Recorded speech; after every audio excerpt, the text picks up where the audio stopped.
Greetings, YouTube. I recently read something, I think it might have been on Tumblr, that trauma is change that has been imposed upon us, and healing is change that we have chosen. And that really resonated with me. Not resonated, sorry. Um, that we are not born into the world with trauma. We can be born into the world with other disadvantages, but we are not born into the world with trauma. And that trauma is imposed upon us. Emotional and physical abuse, being raised in households of chemical addiction, um, even the extreme cases where people have been physically abused or sexually abused. We don't deserve that. And those forms of trauma change us. They modify who we are, who we were, and who we will be. Um, we don't come out of that okay. And it can take some of us a long time to figure out that we need to reach out for help and that we can't solve this problem by our onesies. And some of us finally get the therapy we need, and then some of us finally realize that we also have to get some pharmaceutical assistance, because now I have serotonin in my brain, which is really kind of nice.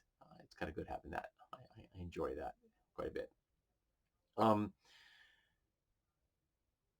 but it's important to understand that healing is change. Healing isn't a wand that just makes it all better. Change takes effort. You have to put work and effort into achieving a change. Whether it's physical change, say even something as simple as changing our hair color, our haircut, bathing on a regular basis. Some people have a hard time with that. Um, Gaining weight, losing weight, getting healthier. There are lots of different ways that we can make those physical changes, but change is also a matter of changing the things around us, changing our environment. I would like my room to be cleaner than it is, and it isn't yet. It will be someday. I've organized more than I have. Yeah, I've more organized more in the last 3 months than I have in the last 3 years. So that's a big bonus. Um, but it also can be like, say, our ability to change something so that it appears in a different way and it pleases us. Say we create something. We write, we take pictures, we use it our hands on clay or paint or metal or fabric, and we make the change in the thing that the thing looks the way we want it to look. And we enjoy the process that we are using to achieve that change. Now, if you enjoy crafting and then the result is not perfect, it doesn't matter. You don't have to be good at something to enjoy the process. All right? Seriously, you don't. It's just, if you like knitting and you don't ever successfully complete a project, but you still enjoy the process, just go knit. Maybe you can become the world's best, make the world's biggest tea cozy or something. Who cares?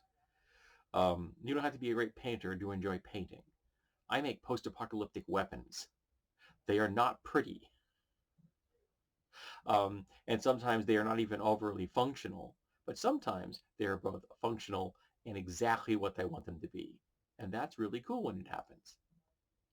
And I learned something along the way, which in and of itself is positive change. And that trauma we survived, that changed us. It gave us a different outlook on the world, one that we didn't want, one that we never had an opportunity to refuse. That's one of the things that bugs me the most, I think. That no one ever asked us. We were never in a position to have the ability to make the decision about whether we did or did not want that change. When you're a child, you don't know what the world is. You have no agency. You have no autonomy. And you have to rely on your family to take care of you and help you get to the point in life where when you have agency and autonomy, you can make good and healthy choices. But up until that point, your family is supposed to take care of you. It's supposed to teach you and it's supposed to help you get to the point where you can make those healthy choices. But some of us didn't get that. And so we are changed by them to suit their needs or as collateral damage to their mental illness. Now, I'm not saying that everyone who has mental illness, is an angel. I know they aren't. But a person with mental illness still has to understand that they have the responsibility not to transfer that trauma onto somebody else. And if you can't do that, get help. Because you are responsible for the trauma you commit to others, even if you yourself are mentally ill. Yeah. So get that sorted out. Start getting yourself healthy before you become a parent.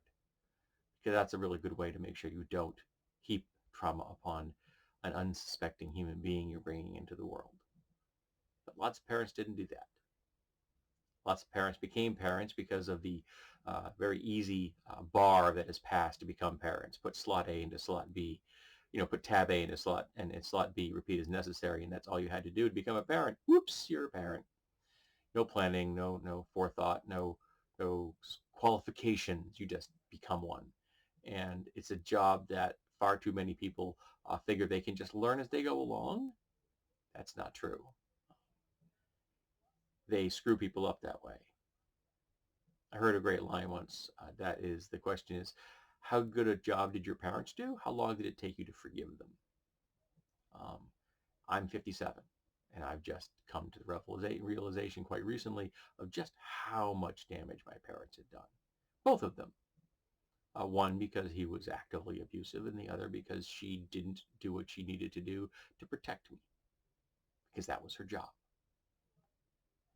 Didn't matter that she herself was suffering from mental illness. It was still her job. I can feel sympathy for the fact that she was suffering from mental illness and still hold her responsible.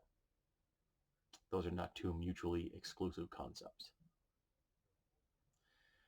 So yeah, let's embrace the change that we have chosen. The way we have decided now that we have agency and autonomy to move forward with our lives and get better, be more organized, be more creative, to be able to express ourselves, to ask for help, to get the chemicals that we need because we don't have them, to get the things that will help us be calmer or think with greater degrees of clarity. There's no shame in that. There's no more shame in using antidepressants than there are in using glasses. They're both means of helping us understand the world in a better, clearer way. And clarity is a wonderful thing. So let's embrace the changes that we chose and let us understand that trauma are changes that we didn't. And so let's start the new year with a little bit more clarity.